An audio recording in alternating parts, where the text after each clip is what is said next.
अवकाळी पावसामुळे मराठवाड्यातल्या केशर आंब्याचं खूप मोठं नुकसान झालंय। गेली काही वर्ष दुष्काळाशी झगडणाऱ्या मराठवाड्यात यंदा आंब्यानं चांगला मोहर आला होता, मात्र सततच्या पावसामुळे हा मोहर झडून गेलाय। या नुकसानाचा आढावा घेतलाय आमचे प्रतिनिधी विशाल करुळे यांनी। दुष्काळाने कंबरडं मोडलेल्या मराठवाड्यात अवकाळी पावसानं पुन्हा एकदा शेतकऱ्यावर जणू हल्ला गेला असं चित्र निर्माण झालेलं आहे। या पावसामुळे शेतकऱ्याचं मोठ्या प्रमाणात नुकसान झालंय। मराठवाड्याचा प्रसिद्ध असलेला केशर आंबा सुद्धा या पावसामुळे पूर्णपणे उद्ध्वस्त झालाय। आंब्याला चांगला मोहर आला होता, मात्र हा मोहर आता पूर्णपणे गळून पडल्याचं चित्र आहे। झाडांची अवस्था तर अतिशय बिकट झाली आहे।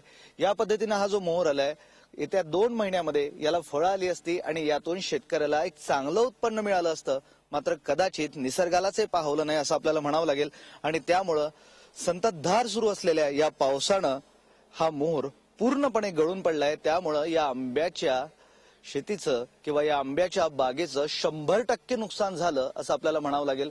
खरंच तर शेतकरी आधीच हवालदिल झालेला आहे। सरकारकडून मदत मिळत नाहीये, त्यात कुठले पैसे मिळत नाहीये, कशीबशी शेती जगवण्याचा प्रयत्न सुरू आहे, कसंबसं बागा जगवण्याचा प्रयत्न सुरू आहे, मात्र अवकाळी पावसानं या बागा सुद्धा उद्ध्वस्त झाल्या। आपल्यासोबत काही शेतकरी आहेत, त्यांना विचारूया। मला सांगा, आता जो हा पाऊस आला यामुळे या बागेंचं किती नुकसान झालं हो? सर, ह्या सतत दोन दिवसाच्या पावसामुळे ह्या बागेचं पूर्णपणे नुकसान झालेलं आहे आणि सतत हे कार्य लागलेले हे सुद्धा आता ह्या सकाळच्या धुईमुळे ह्या गळून पडतील पूर्ण।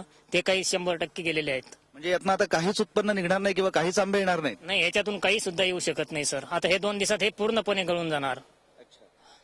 म्हणजे या पावसामुळे या झाडाला जो मोहर आला होता हा येत्या 2 दिवसात पूर्णपणे गळून जाणार आहे आणि एकही आंबा या झाडापासून आता निघू शकणार नाही।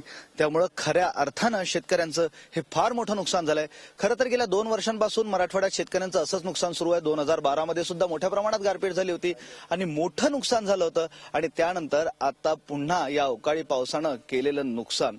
आता सरकार याकडे कसं बघते आणि शेतकऱ्याला कशी मदत करते हेच पाहणं महत्वाचं ठरणार आहे। व्हिडिओ जर्नलिस्ट मोहम्मद तौकीफसह मी विशाल करोळे, झी मीडिया, औरंगाबाद। झी 24 तास रहा एक पाऊल पुढे।